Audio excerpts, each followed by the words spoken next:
Hi, I am DJ with Kale Realty. I also host the Keeping It Real podcast. It's one of the most listened to podcasts for realtors in the country. And if you're already a listener, thank you. I appreciate it. If not, I welcome you to check it out. Well, what I want to do today is really help solve one of the biggest and most common issues agents are dealing with right now. And we're talking about buyer inventory, right? It's low and it's difficult to compete with multiple offers.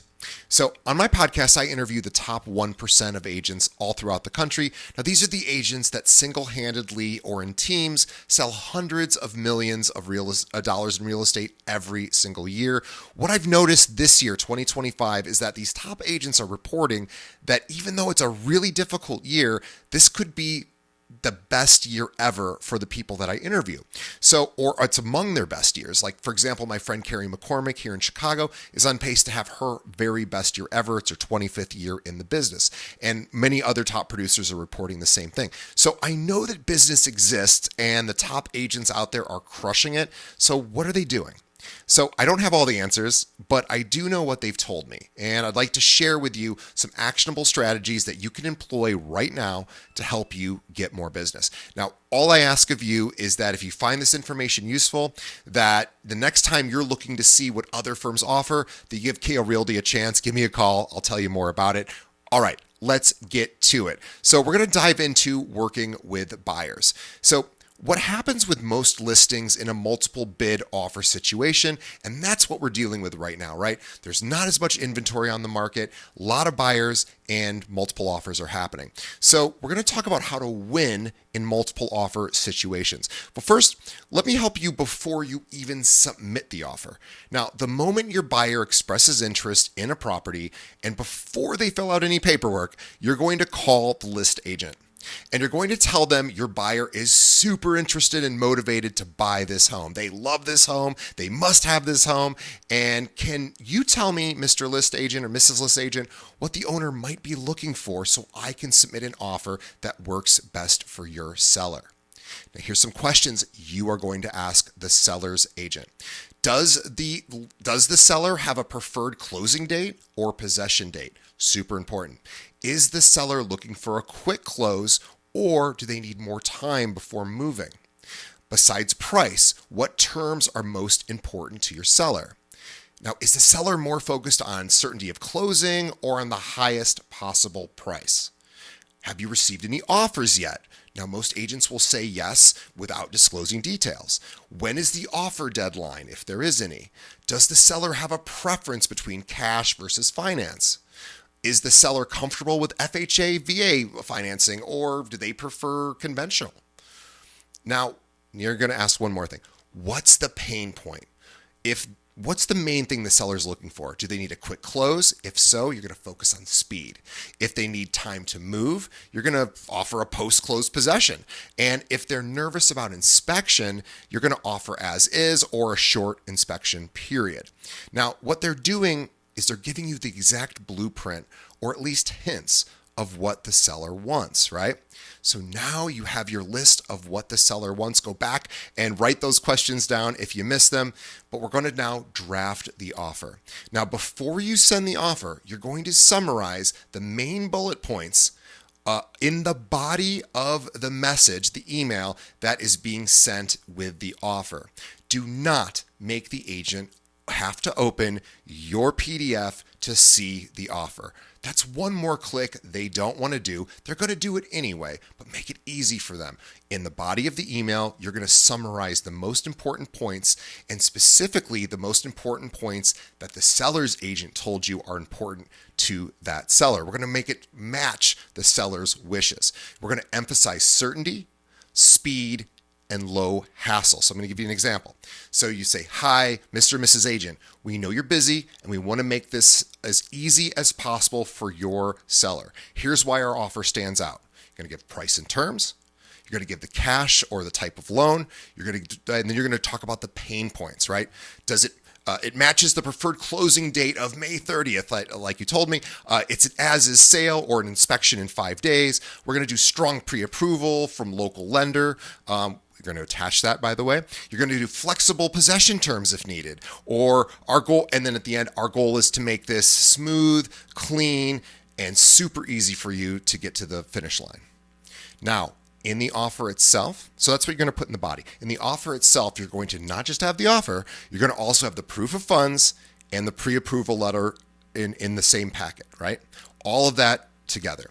Now, you're going to send it off to the agent. But, oh, and by the way, if you're doing this in .loop or DocuSign or an e-signature platform, and you probably are, make sure that the address of the property is listed as like the main point, so that, this person probably has other listings too.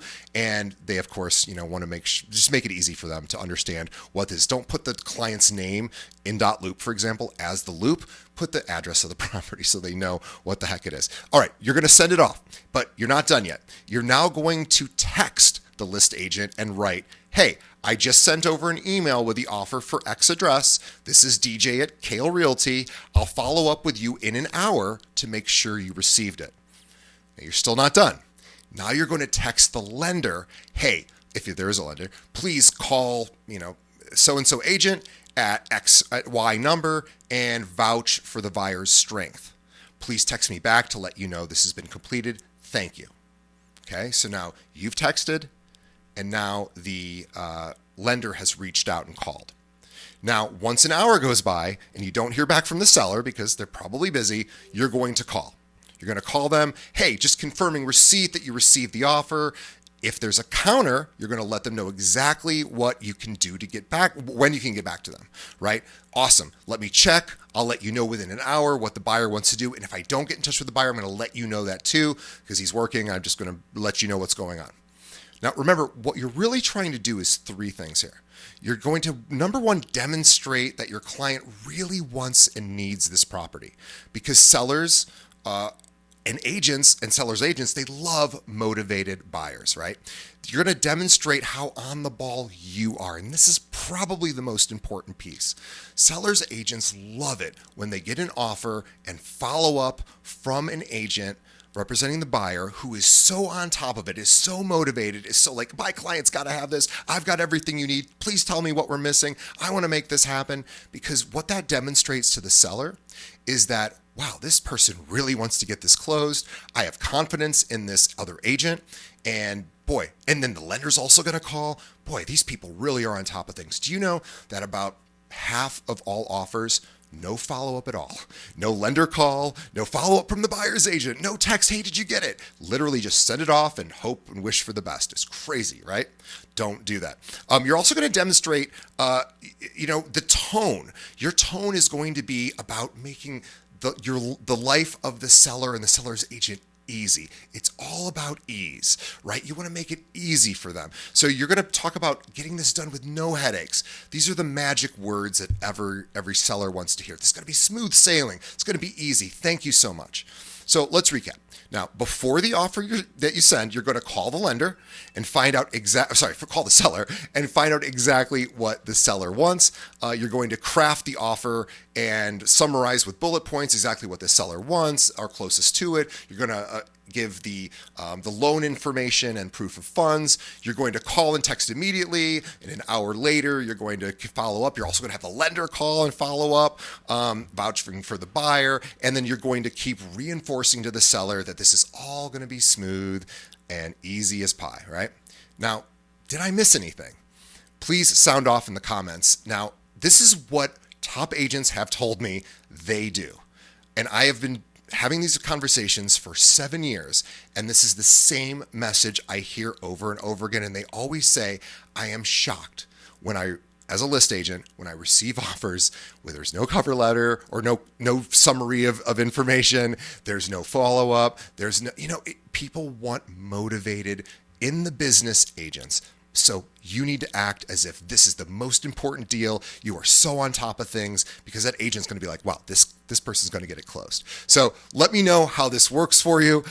Remember, it's not always about highest and best. In fact, a really savvy seller will take a less risky offer that's clean and more more likely to close than highest and best and sort of like vague or not super motivated, or their agent isn't really on top of things. A smart seller is like, I don't want that person. I want the person that's like calling every 5 minutes. We got to get this deal. We got to get this deal. Now, you don't want to be annoying, of course.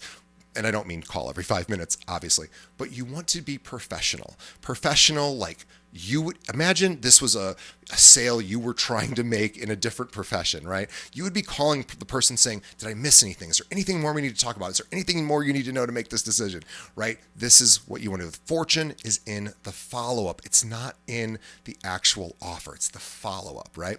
So, all right.